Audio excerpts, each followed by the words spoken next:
बिस्मिल्लाहिर्रहमानिर्रहीम अल्लाहुम्मा सल्लि अला मुहम्मद व अला आलि मुहम्मद कमा सल्लैता अला इब्राहीम व अला आलि इब्राहीम इन्नका हमीदुम मजीद अल्लाहुम्मा बारिक अला मुहम्मद व अला आलि मुहम्मद कमा बारकता अला इब्राहीम व अला आलि इब्राहीम इन्नका हमीदुम मजीद। अस्सलाम वालेकुम। All about clinical psychology and economics YouTube channel पर खुशामदीद। नेक्स्ट मेरी वीडियो है आपके साथ शॉर्ट क्वेश्चंस ऑफ साइकोपैथोलॉजी जो कि BZU मुल्तान के प्रीवियस 5 ईयर पेपर्स में से मैंने लिस्ट बनाई है शॉर्ट क्वेश्चंस की। 2016 के फर्स्ट एनुअल और सेकंड एनुअल दोनों पेपर आते हैं। वीडियो स्टार्ट करने से पहले मेरी रिक्वेस्ट है कि वीडियो बहुत मेहनत से बनाई जाती है और इसको प्लीज़ लाइक ज़रूर कर दिया करें। इसके कोई पैसे नहीं लगते, ये बिल्कुल फ्री है। जिन लोगों ने अभी तक चैनल सब्सक्राइब नहीं किया वो काइंडली सब्सक्राइब कर लें और बेल आइकन को ज़रूर प्रेस करें और ऑल वाले ऑप्शन पे प्रेस करें ताकि तमाम जो वीडियोज़ अपलोड की जाती हैं उन सब का नोटिफिकेशन आपकी स्क्रीन पर आपको मिल जाए। तो चलिए जी स्टार्ट करते हैं पहले क्वेश्चन से। Explain the symptoms criteria. अगर सिम्टम्स पूछी जाएँ या क्राइटेरिया पूछा जाए तो वो दोनों सेम ही चीज़ होती है, ठीक है। Symptoms criteria of dissociative identity disorder, जिसको DID भी बोला जाता है, इसका एब्रिवेशन है। नोट भी डिसऑर्डर पे दिया गया है, डिसोसिएटिव आइडेंटिटी डिसऑर्डर पे नोट लिखें, ठीक है जी। इस तरह से करके 3 बार ये क्वेश्चन जो है प्रीवियस पेपर्स में रिपीट हुआ है। नंबर 2 पे है define Freudian concept of neurotic anxiety. अब फ्राइड का जो कॉन्सेप्ट है न्यूरोटिक एंग्जाइटी पे उसको पूछा गया है जी, इसको डिफाइन करें। फ्राइड पे बहुत ज़्यादा क्वेश्चंस आते हैं, बार बार आते हैं, तो इसके बहुत सारे कॉन्सेप्ट्स हैं फ्राइड के। इसको आपने बिल्कुल अच्छी तरह से फ्राइड के कॉन्सेप्ट्स जो हैं उनको अच्छी तरह से आपने तैयार करना है। नंबर 3 पे है explain the symptoms features of post traumatic stress disorder. अब सिम्टम्स और फीचर्स भी सेम चीज़ है, ठीक है। Criteria, symptoms, features, post traumatic stress disorder यानी कि PTSD, इसके बारे में 4 बार क्वेश्चन जो है वो प्रीवियस पेपर्स में आ चुका है। Mechanisms of post traumatic stress disorder जो है इस तरह से भी क्वेश्चन जो है वो प्रीवियस पेपर्स में आया है। नंबर 4 पे क्वेश्चन है define unconditioned positive regard. Number 5 पे है differentiate between alcohol abuse and alcohol withdrawal. ये क्वेश्चन जो है वो 3 बार रिपीट हुआ है सेम इसी तरह से। नंबर 6 पे है write down the criteria of hypochondriasis और इसी हाइपोकॉन्ड्रियासिस पे नोट भी आ चुका है, ठीक है जी। 4 बार हाइपोकॉन्ड्रियासिस क्वेश्चन जो है वो रिपीट हुआ है। नंबर 7 पे है according to Freud what is the role of repression in abnormal behaviour. अब जो फ्राइड का सबसे बेसिक सबसे इम्पॉर्टेंट जो कॉन्सेप्ट है वो रिप्रेशन पे उसने दिया है, जिस पे उसकी पूरी जो थ्योरी है वो बेस करती है। रिप्रेशन जो है वो डिफेंस मैकेनिज्म है। रिप्रेशन से ही सारी एबनॉर्मेलिटीज़ जो हैं वो जन्म लेती हैं। जो हमारी तमाम बुरी किस्म की जो यादें होती हैं जिनको हम छुपाना चाहते हैं, याद नहीं रखना चाहते, हर चीज़ जो है वो रिप्रेस कर देते हैं, उसको रिप्रेशन कहा जाता है, ठीक है। और यही एबनॉर्मल बिहेवियर की वजह बनती है। ये क्वेश्चन जो है वो 2 बार रिपीट किया गया है। नंबर 8 पे क्वेश्चन है हमारे पास give the criteria of somatization disorder. ये 3 बार क्वेश्चन जो है वो रिपीट हो चुका है प्रीवियस पेपर्स में। नंबर 9 पे है explain symptoms of narcissistic personality disorder in brief. 4 बार ये क्वेश्चन नार्सिसिस्टिक पर्सनालिटी डिसऑर्डर से रिलेटेड प्रीवियस पेपर्स में आ चुका है। नंबर 10 पे है define symptoms of agoraphobia. 3 bar agoraphobia पे क्वेश्चन आ चुका है। नंबर 11 पे हमारे पास क्वेश्चन है डिफाइन जनरलाइज्ड एंग्जाइटी डिसऑर्डर। 2 बार ये रिपीट हो चुका है। नंबर 12 पे हमारे पास क्वेश्चन है discuss the clinical features symptoms. इसका मतलब है क्लिनिकल फीचर्स का मतलब है सिम्टम्स पूछिए। क्लिनिकली हम इसको डायग्नोज करते हैं। जो क्लिनिकल क्राइटेरिया जो होता है इसका OCD का ऑब्सेसिव कंपल्सिव डिसऑर्डर के बारे में पूछा गया है। इसके क्लिनिकल फीचर्स या सिम्टम्स आप कह सकते हैं। नंबर 13 पे है what are the features of schizoid personality disorder. 3 पे है explain the Adlerian concept of compensation and over compensation in psychopathology.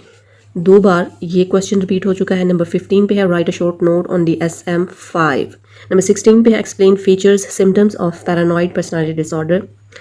Features again symptoms की बात हो रही है ऑफ पैरानॉइड पर्सनालिटी डिसऑर्डर। अब जो पर्सनालिटी डिसऑर्डर्स हैं वो बहुत इंपॉर्टेंट है। पर्सनालिटी डिसऑर्डर्स आपने लाजमी करने हैं, शिज़ोफ्रेनिया आपने लाजमी करना है, OCD लाजमी करना है। इसके बाद 17 क्वेश्चन पे जाते हैं जो explain criteria symptoms of major depression in brief. 3 बार ये क्वेश्चन जो है वो आ चुका है प्रीवियस पेपर्स में। नंबर 18 पे है write down the levels of mental retardation in brief. अब ये जो सारे डिसऑर्डर्स हैं आपने DSM-5 के अकॉर्डिंग अटैम्प्ट करने हैं। 19 नंबर पे है विच थेराप्यूटिक टेक्निक्स में बी अफेक्टेड इन शिज़ोफ्रेनिया, यानी कि कौन सी थेराप्यूटिक टेक्निक्स जो हैं वो शिज़ोफ्रेनिया में मौसर साबित होती हैं। नंबर 20 पे है according to Freud which defence mechanism leads to social adopted behaviour. Question number 21 है define criteria of separation anxiety disorder. बच्चों में ये डिसऑर्डर होता है सेपरेशन एंग्जाइटी डिसऑर्डर। इसका क्राइटेरिया आपने लिखना है, यानी सिम्टम्स लिखनी है, कितनी होनी चाहिए प्रेजेंट और कितनी नहीं होनी चाहिए, कौन कौन सी होनी चाहिए, इसकी टाइप्स क्या हैं, ये सब क्राइटेरिया में आ जाता है, ठीक है जी। सेपरेशन एंजाइटी डिसऑर्डर हो गया, ये 3 बार रिपीट किया गया है। क्वेश्चन नंबर 22 पे है Freudian concept of moral anxiety.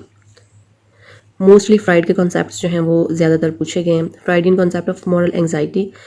Number 23 पे है causal factors in suicide. Note भी आ चुका है इस पे और कॉजल फैक्टर्स भी इसके पूछे जा चुके हैं और ये क्वेश्चन 2 बार रिपीट हो चुका है प्रीवियस पेपर्स में। नेक्स्ट है 24 पे name the neurotic needs of Karen Horney. हाँ जी, न्यूरोटिक नीड्स कैरन हॉर्नी जो है उनका नेम जो है वो लाजमी पूछ लिया जाता है। 25 पेज नंबर पे हमारे पास क्वेश्चन है give a brief description of panic disorder. 26 पे है criteria of depersonalisation disorder, 2 bar repeat हो चुका है। 27 पे है फ्राइडियन कॉन्सेप्ट ऑफ साइकोपैथोलॉजी। 28 पे है role of defence mechanisms in human behaviour. ये भी फ्राइड के डिफेंस मैकेनिज्म जो उसने दिए थे, इंसानी किरदार में उसका क्या अमल दखल है, उसका क्या किरदार है डिफेंस मैकेनिज्म्स का, वो आपने बताना, यानी कि डिफेंस मैकेनिज्म्स बताने। 29 क्वेश्चन है जोंगियन कॉन्सेप्ट ऑफ कलेक्टिव अनकॉन्शियस। 30 पे है सिम्टम्स ऑफ पैरानॉइड शिजोफ्रेनिया, 2 बार ये रिपीट हो चुका है। 31 पे differentiate between formal and informal assessment tools, ये भी इंपॉर्टेंट क्वेश्चन है, 2 बार ये रिपीट हो चुका है प्रीवियस 5 ईयर्स में। 32 पे है डिफाइन मेंटल रिटार्डेशन, इस पे नोट भी आ चुका है लिखने के लिए, 3 बार ये क्वेश्चन जो है वो रिपीट हो चुका है। 33 क्वेश्चन है how the psychological growth does in phallic stage effects a person's behaviour. 34 पे है discuss the symptoms of dissociative amnesia and fuse. अब अकेला सिम्टम्स ऑफ डिसोसिएटिव एमनीजिया की भी पूछी गई हैं और एक क्वेश्चन में दोनों चीज़ें पूछी गई हैं, इसलिए 2 स्टार्स हैं इस पे कि ये 2 बार क्वेश्चन जो है वो रिपीट हुआ है। 35 नंबर पे है symptoms of catatonic and disorganized schizophrenia. 36 पे है Freudian theory of displacement of anxiety. 37 पे क्वेश्चन है हमारे पास define symptoms of bipolar mood disorder और इसके ऊपर नोट भी दिया गया है एक क्वेश्चन में कि बाइपोलर मूड डिसऑर्डर पे नोट लिखें, यानी 2 बार ये क्वेश्चन जो है वो रिपीट हो चुका है। 38 पे है हमारे पास question differentiate between major depression plus dysthymic disorder. Next 39 पे हमारे पास क्वेश्चन है short note on drug abuse.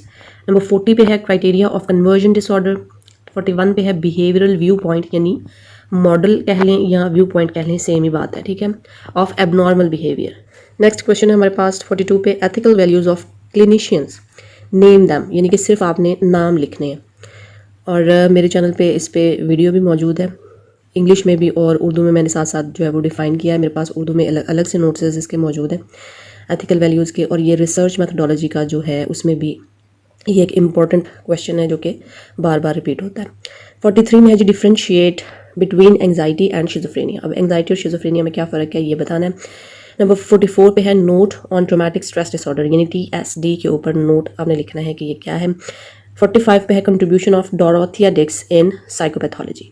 अब डोरोथिया डिक्स जो है साइकोपैथोलॉजी में उसका क्या किरदार है, क्या कंट्रीब्यूशन है, ये आपने बताना है जो कि हिस्टोरिकल पर्सपेक्टिव में आता है। ये थी जी आज की हमारी video. I hope you like the video और दुआ में ज़रूर याद रखिएगा, कमेंट बॉक्स में ज़रूर शेयर कीजिएगा कि वीडियोस आपको कैसी लग रही हैं और आपकी कोई हेल्प हो रही है या नहीं। अगर कोई भी हेल्प की ज़रूरत है, कुछ पूछना चाहते हैं, कोई कन्फ्यूजन है, तो आप प्लीज़ मुझसे ज़रूर कमेंट बॉक्स में कमेंट करके पूछ सकते हैं। I will definitely try to reply you.